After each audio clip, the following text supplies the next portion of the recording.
O que acontece depois da vida? Saara Nousiainen. Prefácio. Meu pai era pastor da Igreja Adventista do Sétimo Dia na Finlândia, onde nasci, tendo se mudado com a família para o Brasil quando eu era ainda um bebê.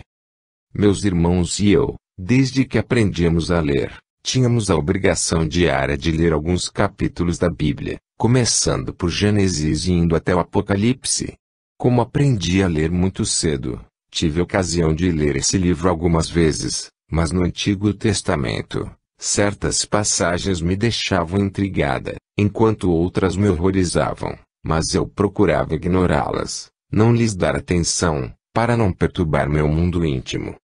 Quando eu tinha uns 9 ou 10 anos, ao ouvir as pregações de papai ou de outros pastores, me perguntava: por que Deus, sendo justo, bom e todo-poderoso, fazia nascerem seres humanos em situações tão diferentes, muitos na extrema pobreza e miséria, sem chances na vida, e outros em meio à fartura e riqueza? Por que criava uns inteligentes ou com inúmeras aptidões e outros desprovidos de inteligência e de aptidões, uns saudáveis e perfeitos e outros doentes, cegos, surdos, aleijados, etc. Mas nem a Bíblia, nem as pregações, forneciam respostas plausíveis, aceitáveis. Também me perguntava quanto às diferenças de caráter existentes entre irmãos, desde a infância. Enquanto uns demonstravam tê-lo bem formado, nobre, etc., outros mostravam tendências à perversidade, desonestidade, ou à falta de respeito ou de ética.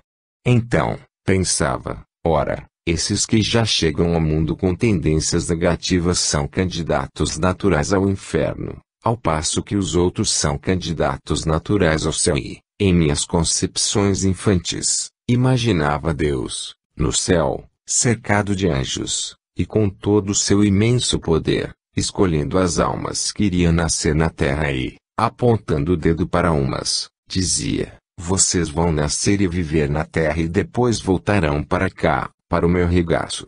Mas para outras, talvez num momento de rancor, apontava o dedo e dizia raivoso: vocês vão nascer e viver na terra e depois irão para o inferno, para as penas eternas. E nunca mais sairão de lá. E quanto à minha mãe, tão amorosa, que nos abraçava dizendo suavemente: meu pequeno grãozinho de ouro, se algum de nós, seus filhos, um dia se desencaminhasse na vida e fosse para o inferno, como se sentiria ela no céu, a ver seu grãozinho de ouro sofrendo horrivelmente sem jamais ter outra chance para viver e se melhorar?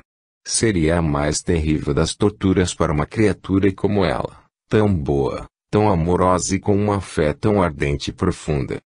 Tudo isso me torturava, embora no fundo soubesse que devia haver alguma explicação plausível que pudesse me mostrar que Deus não seria isso que me apresentavam. E, quando menos esperava, as explicações chegaram trazendo em seu bojo imenso alívio, felicidade e paz para meu espírito. Meu irmão Aro, que morava em São Paulo, foi passar férias conosco, que morávamos no interior, e eu lhe falei sobre as minhas angustiosas indagações.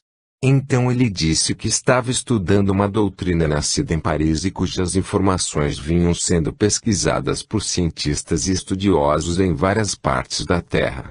Disse que essa doutrina, dentre muitas outras informações, dizia sermos o resultado do que fomos e fizemos de bom e de ruim, em nossas vidas passadas, ou seja, que vivemos muitas e muitas encarnações, aprendendo, ganhando novas aptidões, ampliando a inteligência e resgatando o mal que tenhamos praticado em vidas anteriores. Meu irmão explicou-me também muitas outras coisas, tornando aquele momento um dos mais felizes da minha vida, pois com essa luz alcancei paz interior. Decidi então que, ao tornar-me adulta, iria estudar tudo isso, para ver se o restante daquelas explicações coincidiria, ou não, com o que eu entendesse que deveria ser verdade. Assim, já adulta, na primeira oportunidade comecei a me aprofundar nesses conhecimentos, inclusive nas pesquisas científicas já existentes, encontrando explicações coerentes, plausíveis e muito sensatas, Um verdadeiro universo de informações a elucidarem de forma crível e plenamente satisfatória os mais complexos mecanismos da vida e da nossa evolução. E foi esse suporte que possibilitou desenvolver-se em mim uma fé consciente, racional, que me sustentou e amparou nos longos anos de difíceis provações que vieram mais tarde.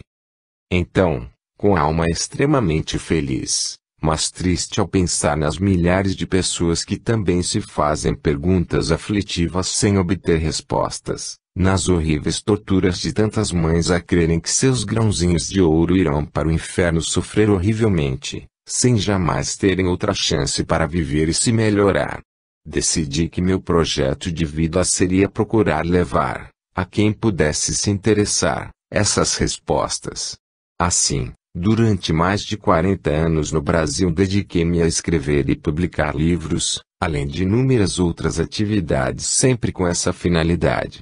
Também pude continuar me inteirando do que vinha acontecendo no mundo do conhecimento, relacionado a estudos e pesquisas científicas que tivessem relação com temas transcendentes.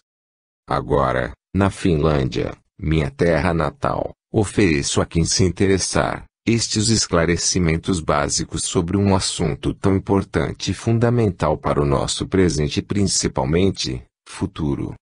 Algum tempo depois que mamãe faleceu, meu irmão, com quem eles moravam, ouvia papai falando em seu quarto como se conversasse com alguém.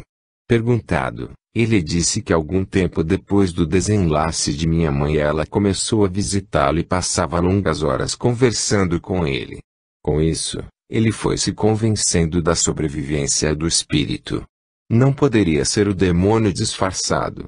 Ele estava absolutamente convicto de que era realmente ela quem rompia as barreiras da morte e voltava para conversar com ele, consolá-lo e ajudá-lo a viver os anos que lhe restassem na terra.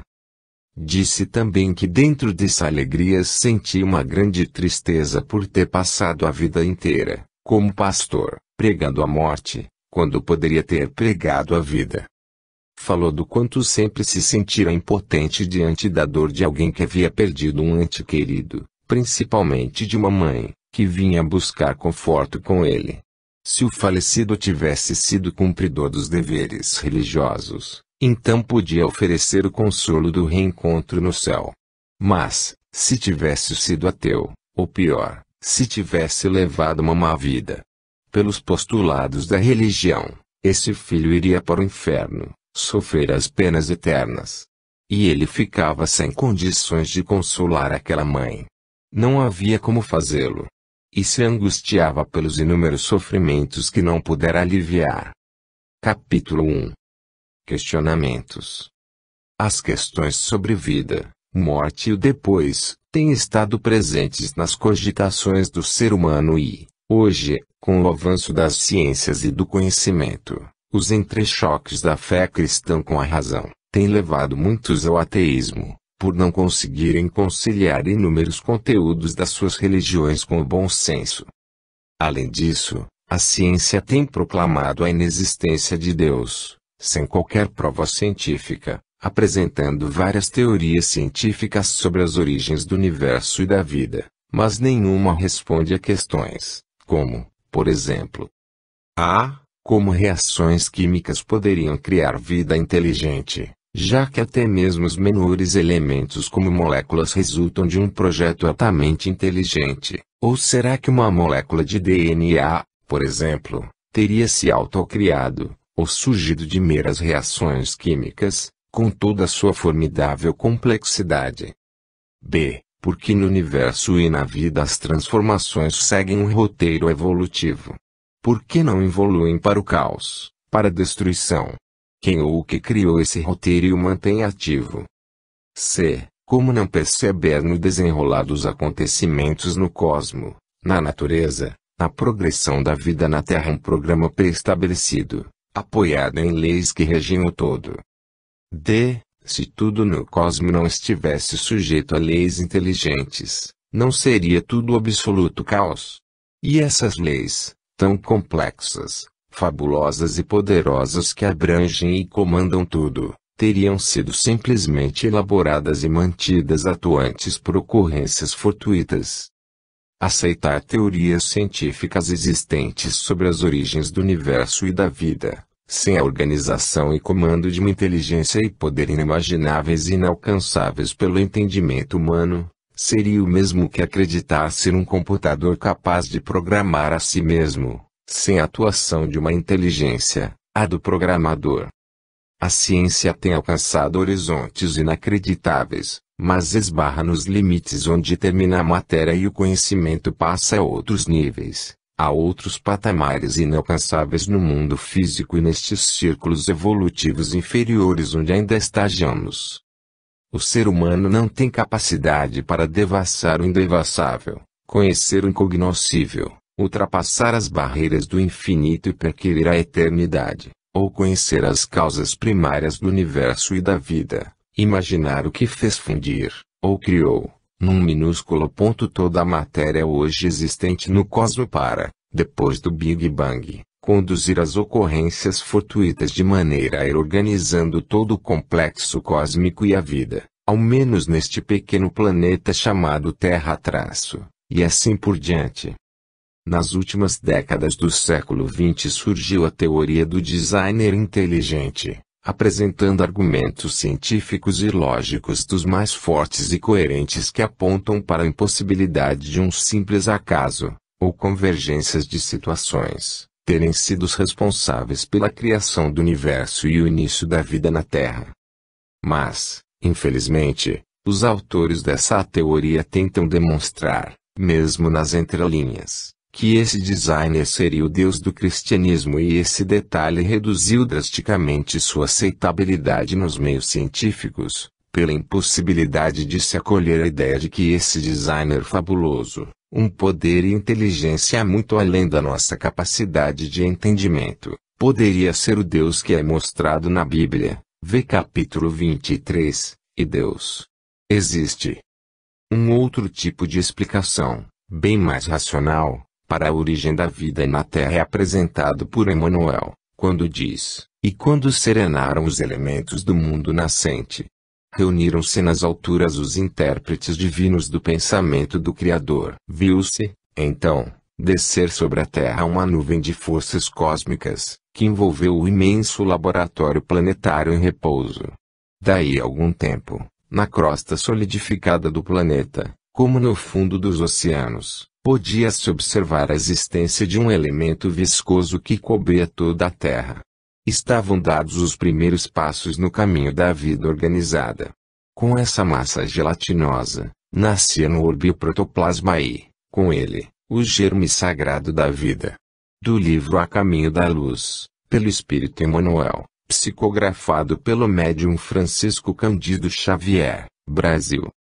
Podemos imaginar então como essa massa gelatinosa ia sendo trabalhada por inteligências indescritíveis sob as diretrizes das leis cósmicas e o inimaginável poder do incognoscível. E assim, os milênios iam passando no imenso laboratório planetário onde a vida evoluía, a princípio nas águas, depois em terra firme que ia se cobrindo de vegetação e a vida animal ganhando formas menos grosseiras, aprimorando-se no correr do tempo até o grande salto evolutivo. Diz Emmanuel que esse salto evolutivo se deveu a espíritos altamente evoluídos, que operaram uma definitiva transição nos corpos espirituais dos homens primitivos. Essas operações aconteceram na dimensão espiritual, em certos intervalos de suas reencarnações. Com essas transformações em seus cérebros, seus pensamentos que antes eram fragmentários, passaram a se tornar contínuos, possibilitando os primeiros lampejos do raciocínio. Era o despontar da inteligência. Não lhe parece que essa ideia é bem mais admissível e racional do que as crenças de que tudo surgiu do nada, ou então, que o Deus visto pelo mundo cristão com aquela roupagem que o Velho Testamento lhe deu, de um ser antropomórfico, carregado das inferioridades humanas, seria o Criador do universo e da vida, promovendo a evolução em todos os seus aspectos, singularidades e complexidades. Não é bem mais lógica a ideia de ter havido, nos primórdios da vida na Terra, a presença de inteligências indescritíveis a promoverem a evolução, desenvolvendo inicialmente o instinto em todos os seres vivos e mais tarde, a inteligência, naquele ramo dos animais que viriam se tornar humanos. E o mesmo com relação às formas e tudo mais necessário à evolução e manutenção da vida. Porque o ser humano da atualidade tem tanta dificuldade em aceitar a possibilidade de que exista algo mais poderoso, mais sábio, mais inteligente e perfeito do que a sua capacidade de captação, de entendimento. Dizendo, porém, das elevadas elucubrações sobre a criação do universo, a origem da vida, o antes de tudo, quem ou o que. Busquemos nos debruçar sobre temas mais próximos de nós e que influem diuturnamente em nosso cotidiano. Depois da morte.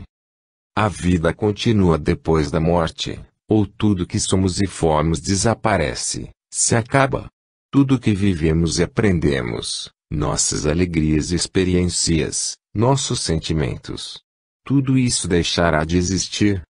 Inúmeras pesquisas científicas indicam que a vida continua depois da morte, e as religiões também afirmam que, de alguma forma, ela continua no céu, no inferno, no purgatório, ou ainda, em estado latente, aguardando a ressurreição dos mortos.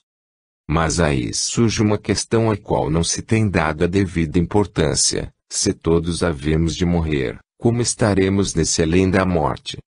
Se escaparmos ao inferno ou ao purgatório, ficaremos armazenados em algum galpão celestial, aguardando o juízo final?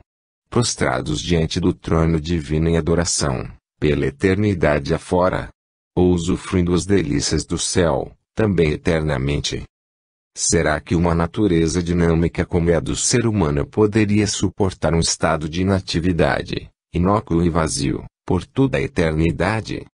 Ou ainda, o que é preciso fazer, ou a qual religião se ligar para ser enviado ao céu, e não atirado ao inferno ou ao purgatório?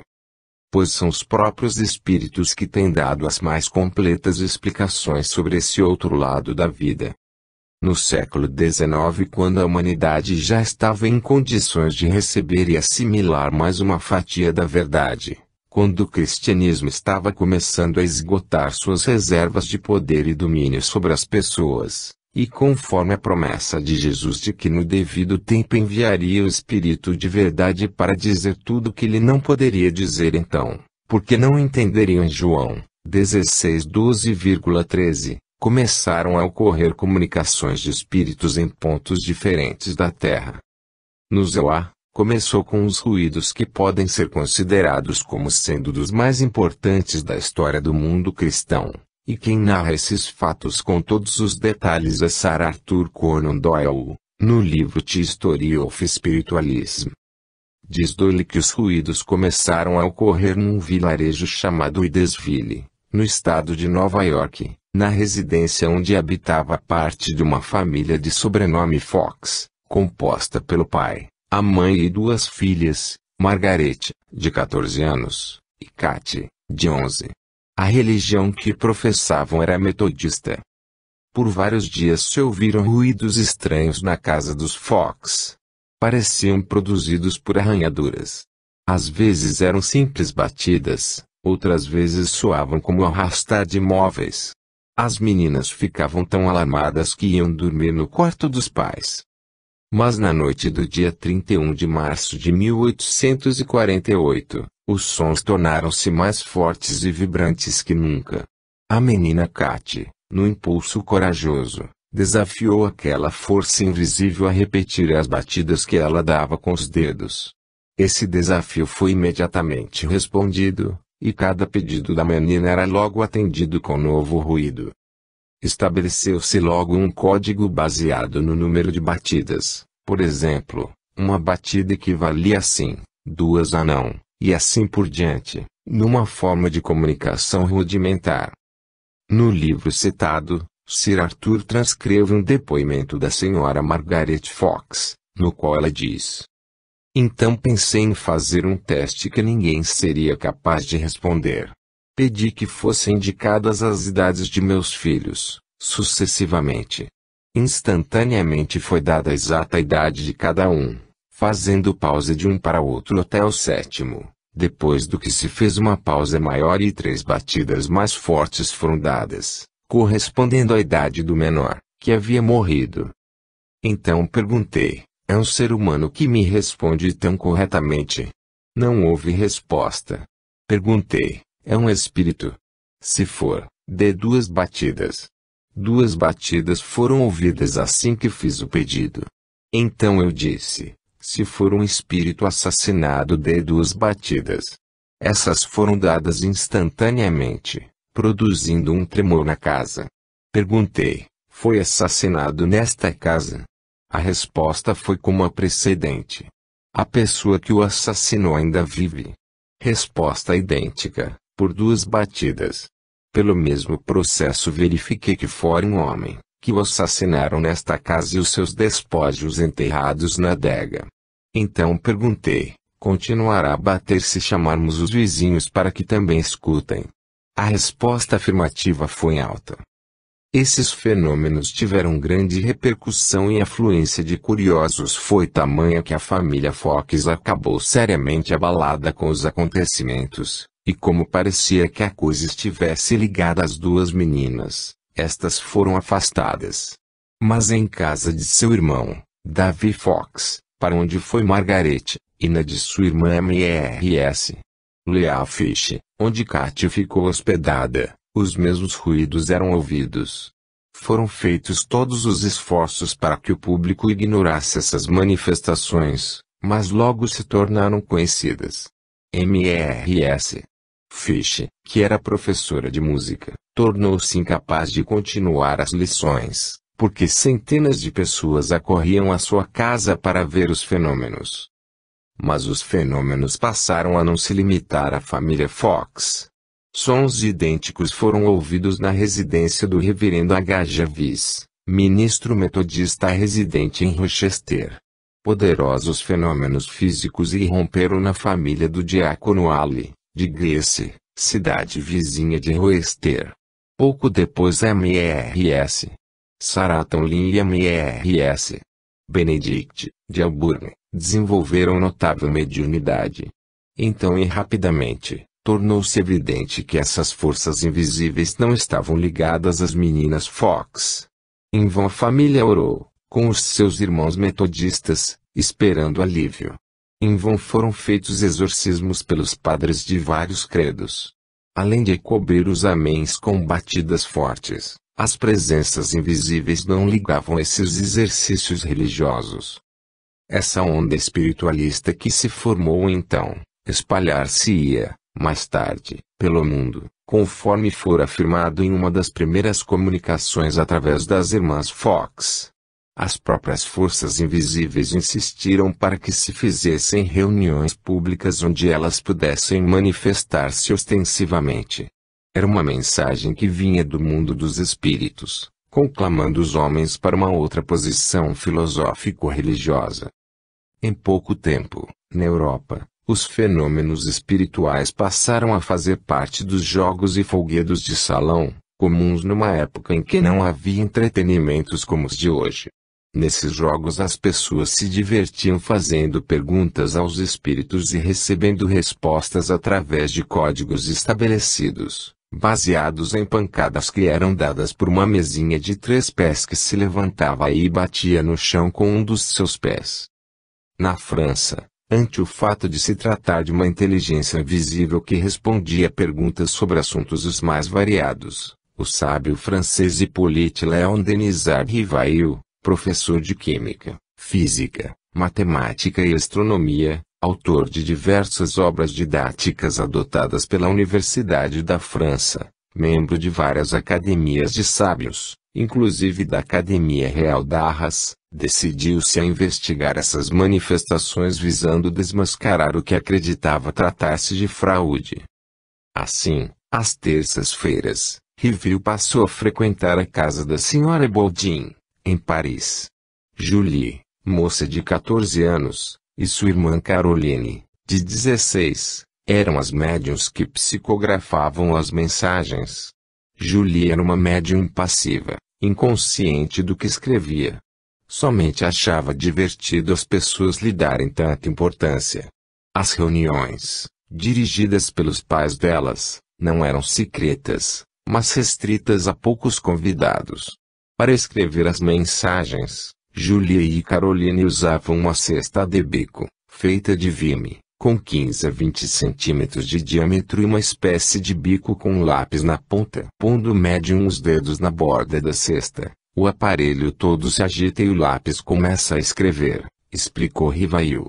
Com o tempo, as garotas passaram a usar a psicografia direta, segurando o lápis com a mão, que escrevia vertiginosamente, sem que elas tivessem conhecimento do que estava sendo escrito.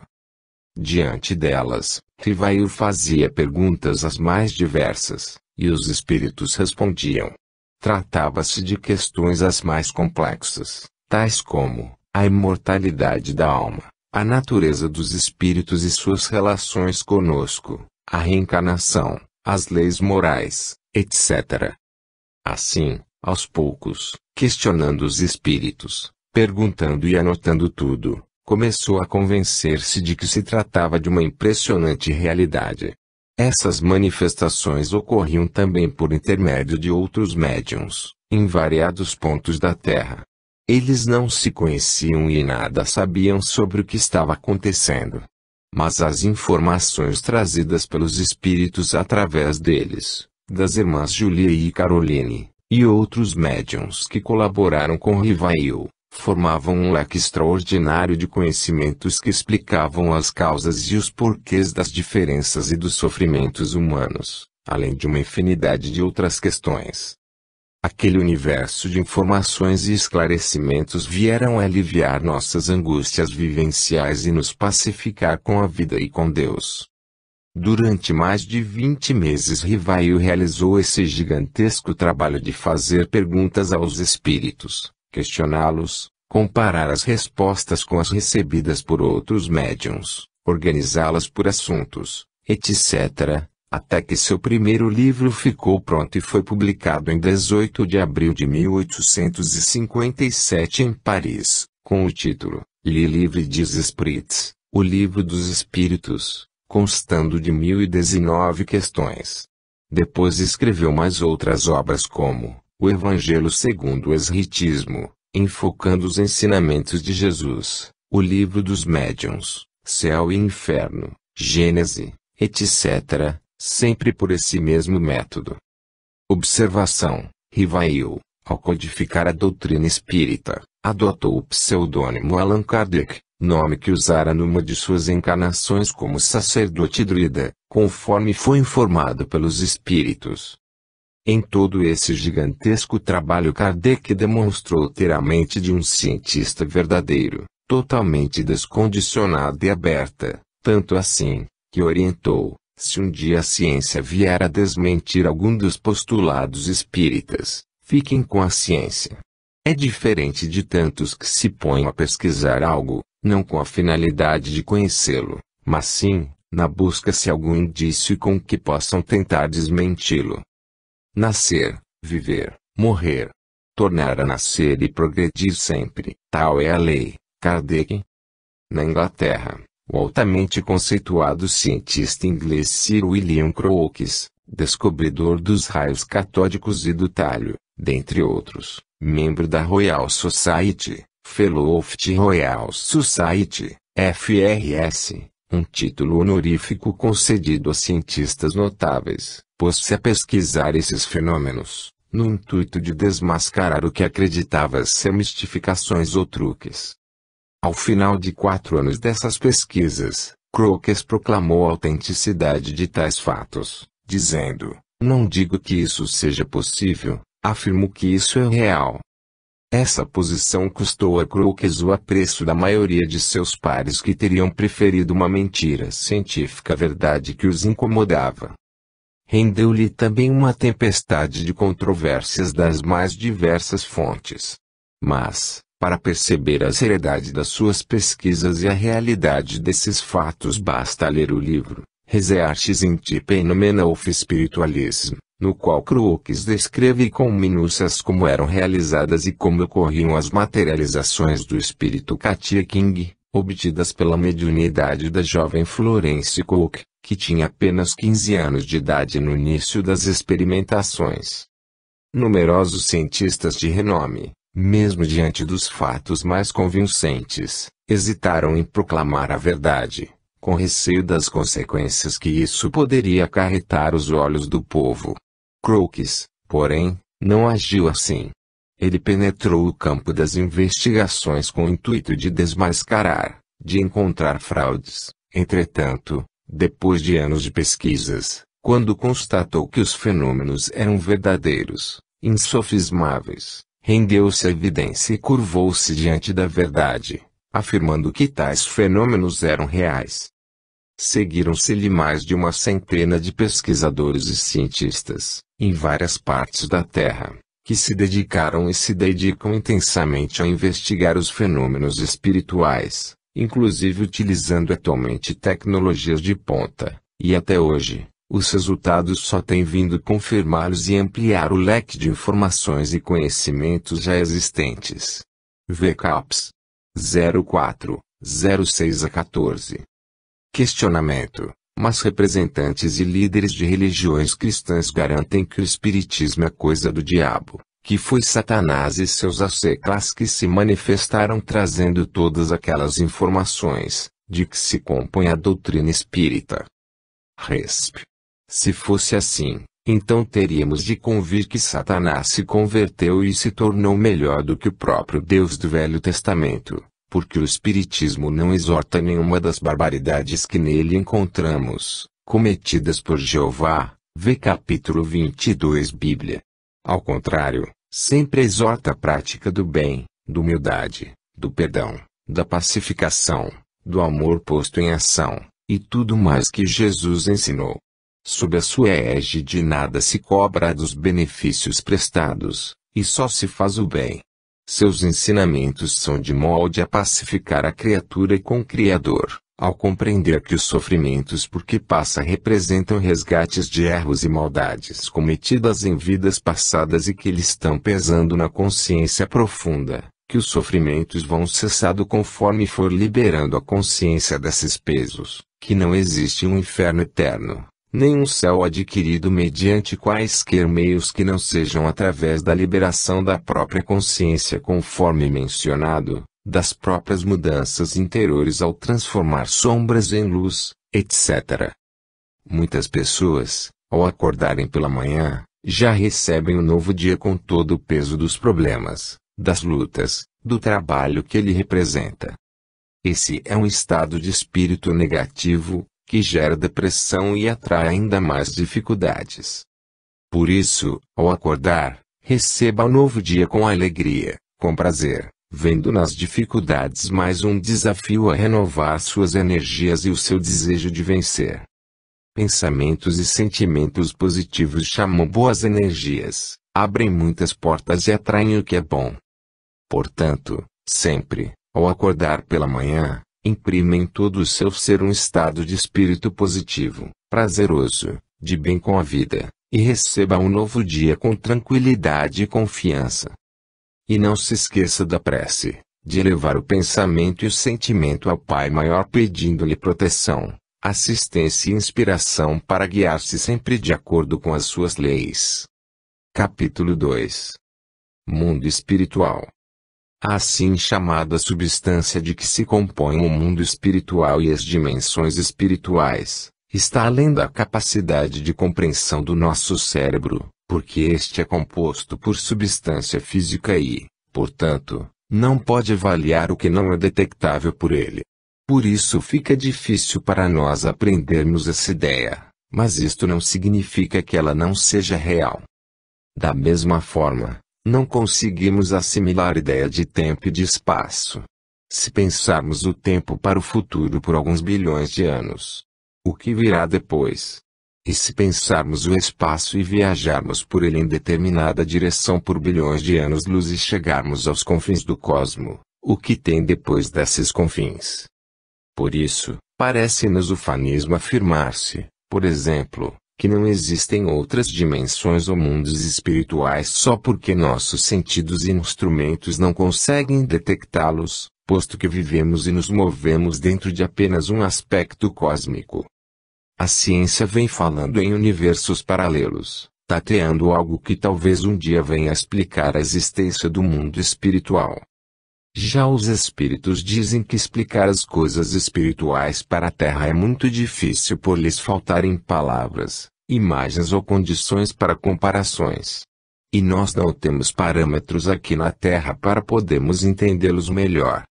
Pelo que eles informam, essas dimensões espirituais circundando a Terra são assim como faixas ou zonas vibratórias em frequências diferentes da nossa.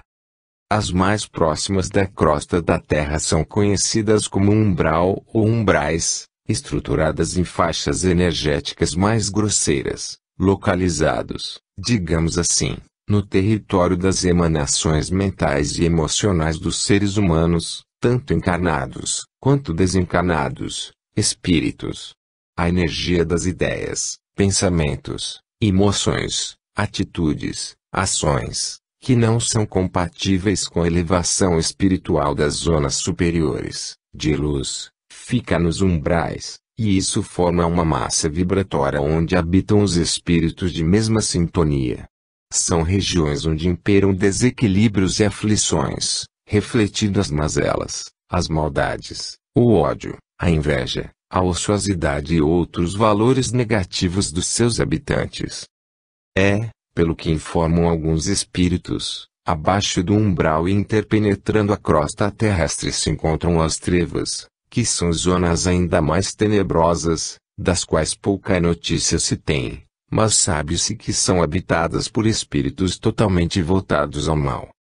Mas, ao que explicam, conforme se vai subindo a faixas ou dimensões mais elevadas, mais belas, mais luminosas e mais felizes elas se apresentam, abrigando espíritos que já evoluíram na aquisição dos valores do espírito, como o amor, a paz, a sabedoria, a vivência toda voltada para o bem, além de aptidões e conhecimentos os mais diversos.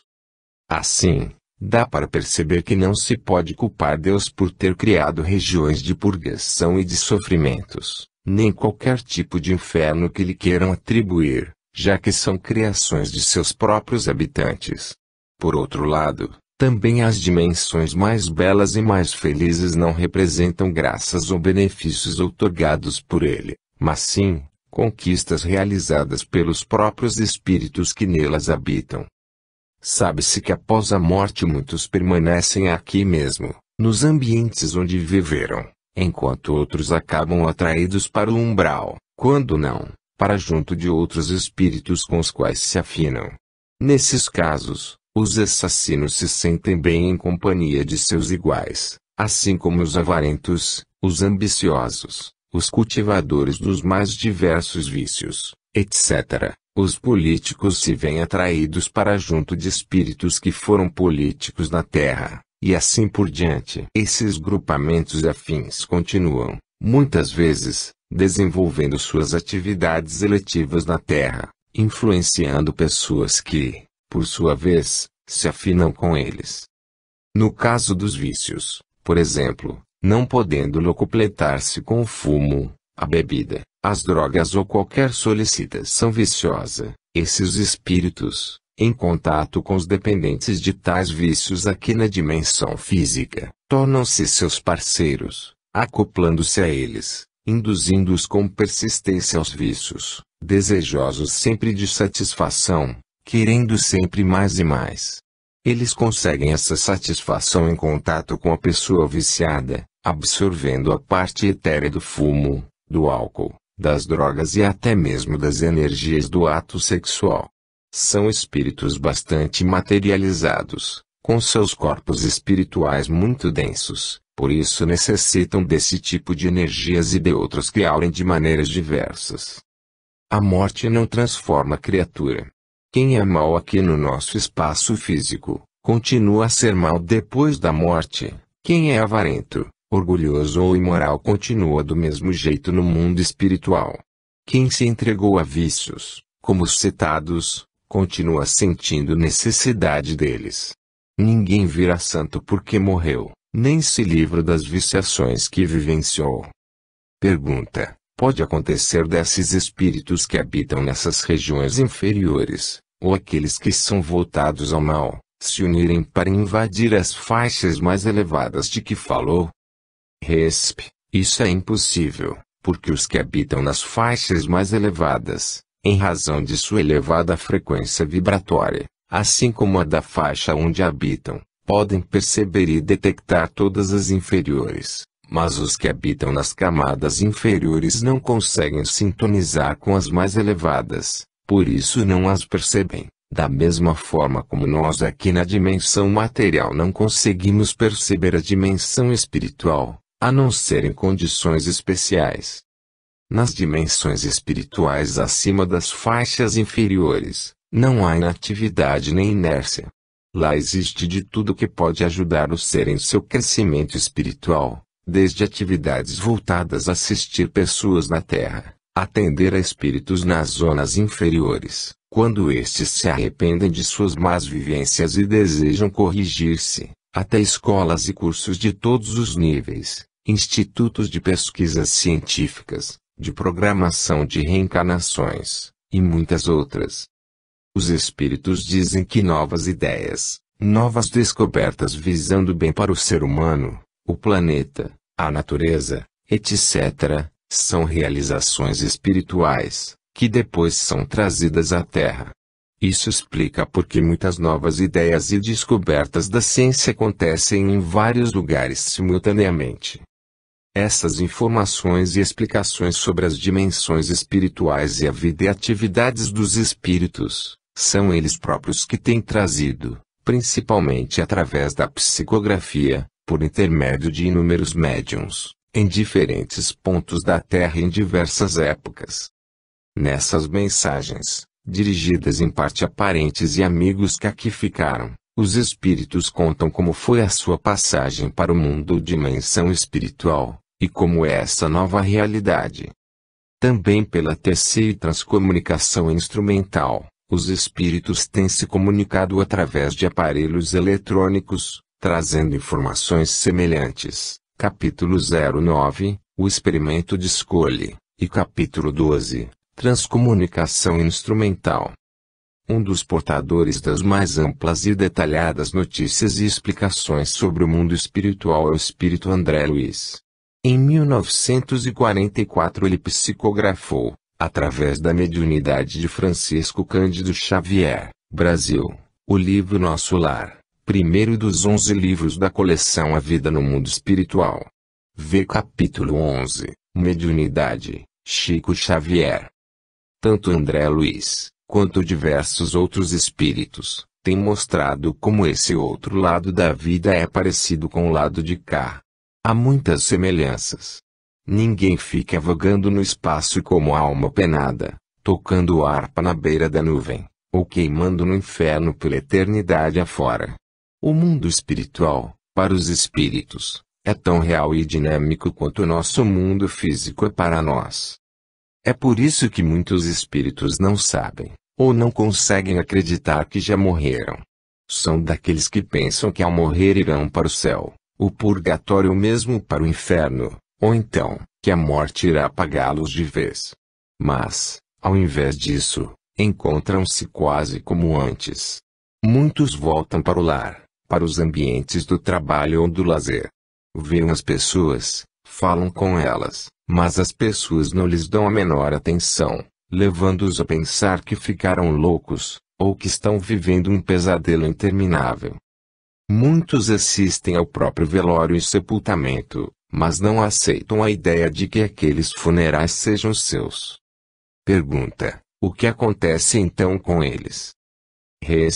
As condições boas ou más depois da morte, não representam castigos ou benesses, são simplesmente consequências naturais do que as pessoas vivenciaram na Terra. Muitos desses espíritos que são tão apegados aos ambientes em que viveram, aos bens que possuíram, que não conseguem afastar-se deles, são conhecidos como sofredores. Ponto e vírgula, da mesma forma como aqueles outros que depois da morte são atraídos às regiões espirituais inferiores onde a existência é muito sofrida, isto por não possuírem maior elevação espiritual ou merecimentos, que lhes possibilitem acesso a faixas espirituais mais elevadas. As mazelas, problemas e doenças que os perturbaram quando aqui na Terra, permanecendo vivos em suas mentes, projetando-se em seus perispíritos, corpos espirituais. Com isso, eles continuam sentindo as dores e angústias de seus últimos tempos no corpo físico. As pessoas que vivem em desacordo com as leis de Deus, praticando a violência, a avareza, prejudicando o próximo, vivenciando o orgulho, a prepotência e outros valores negativos, assim como vícios e maldades os mais diversos, depois da morte são atraídos às zonas vibratórias compatíveis com seu próprio estado espiritual. As posições que alguém ocupou na Terra não têm qualquer valor no mundo espiritual, e de nada valerão os atos religiosos, sejam quais forem, porque toda pessoa responde por suas ações e não há como burlar essa lei. Não fosse assim, não haveria justiça no encaminhamento daqueles que retornam à pátria verdadeira, que é a espiritual.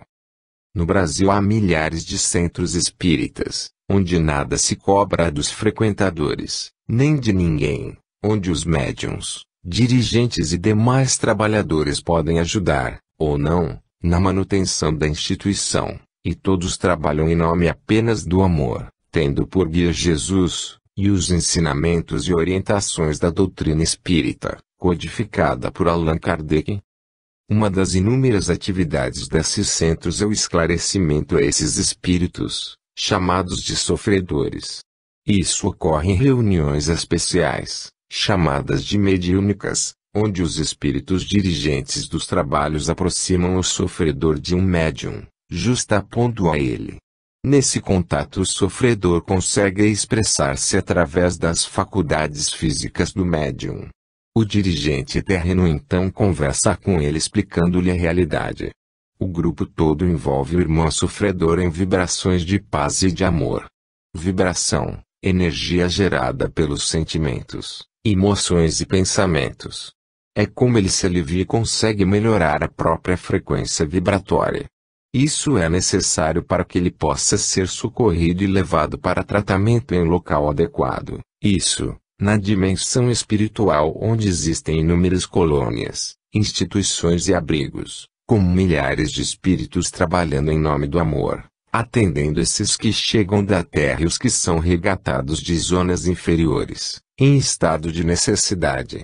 Nesses locais trabalham também espíritos de médicos, enfermeiros e especialistas, detentores de conhecimentos psicológicos e de medicina espiritual, em atendimento a esses seres sofredores em seu reequilíbrio e cura. Já aqueles que praticaram o bem quando aqui no mundo físico, adquirindo merecimento, são recebidos, além da morte, por benfeitores espirituais e, quase sempre, por entes queridos que os precederam na grande viagem. Muitos deles narram, através de médiuns, a felicidade imensa que sentiram ao abrir os olhos na outra dimensão de vida e depararem com os rostos de suas mães, pais, avós ou outros seres que amaram muito quando na Terra. Esses são conduzidos às zonas mais elevadas, para alguma instituição ou colônia como nosso lar, tão bem descrito no livro de mesmo nome, acima citado. Tais colônias são verdadeiras cidades, belas e encantadoras, localizadas em magníficos ambientes, onde todos trabalham ou estudam, vivenciando o amor universal, a paz, alegria, etc. Quanto à postura dos familiares e amigos de quem partiu, diversos espíritos têm relatado seus dramas, seus sofrimentos e aflições, por causa do desespero e desequilíbrio dos parentes e amigos, após seus desenlaces.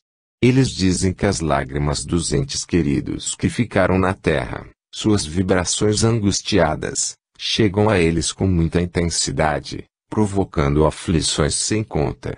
Por isso, diante da morte, a atitude dos presentes deve ser sempre a de respeito, serenidade, equilíbrio e Acima de tudo, prece. Quem partiu para a grande viagem necessita muito de paz, de tranquilidade e de oração. Pergunta: você falou que na dimensão espiritual existem colônias, instituições, abrigos, etc.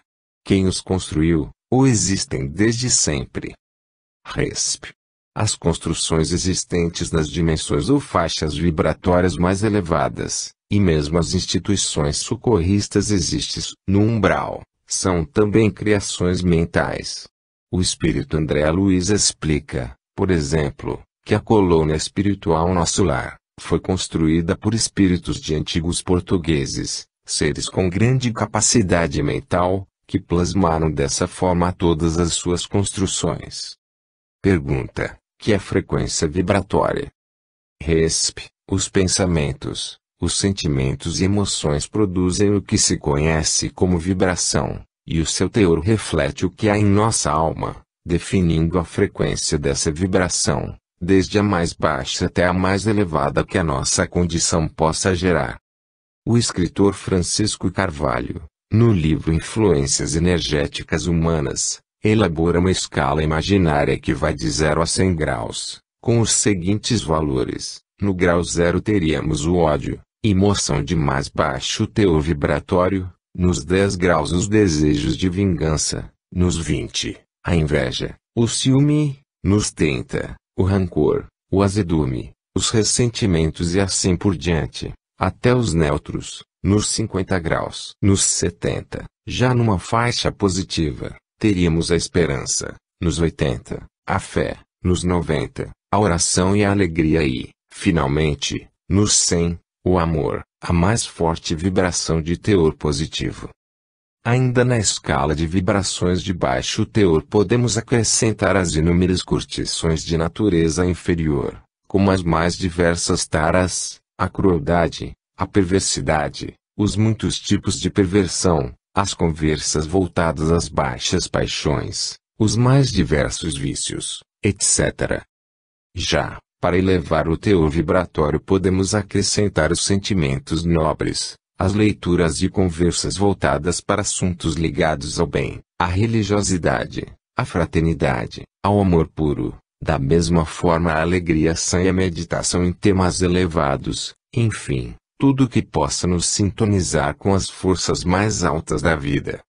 Com relação ao nosso teor vibratório, somos como um radioreceptor e transmissor em atividade contínua.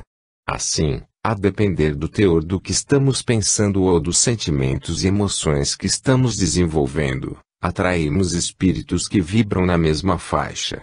Por exemplo, quando estamos com ódio de alguém, atraímos espíritos que vibram no ódio e na agressão. E eles ficam muito felizes em poderem saciar seus maus instintos, incentivando-nos à vingança e ajudando-nos a perpetuá-la. Se gostamos de falar mal dos outros, as nossas companhias espirituais serão seres que também gostam da maledicência, etc. E quando estamos planejando alguma boa ação, atraímos espíritos mais nobres que também vão nos incentivar e ajudar, e assim por diante.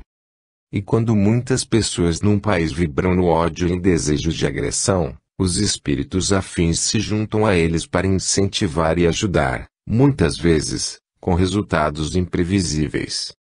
Mas se muitas outras pessoas vibrarem na paz e no amor, também espíritos que vibram no mesmo diapasão juntam-se a eles, podendo evitar muitos males. Daí a importância de vigiarmos nossa vida interior para não gerarmos sintonia de atração a espíritos maléficos.